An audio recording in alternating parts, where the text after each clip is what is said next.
Okay, my YouTube people, what I've decided to do with my cam cover is I'm going to put some two-part epoxy in low spots where the fixes were. After the epoxy cures, I'll put it on a flat surface with a piece of sandpaper on it and then flatten the epoxy down so there's no more low spots in these two areas. The two-part epoxy I'm going to use is PC7. The way you use this stuff is 2 equal parts.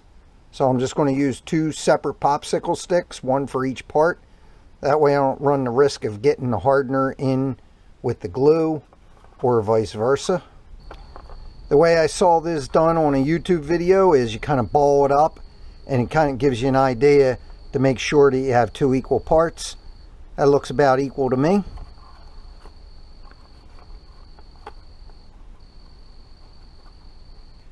I recognize that this is way more than I'm going to need.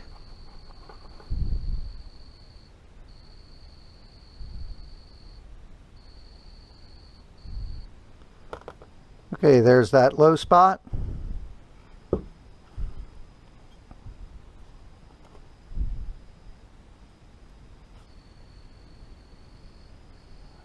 This is 24 hours later. It's all dry. Seems to be stuck on there real good. I can't pick it off.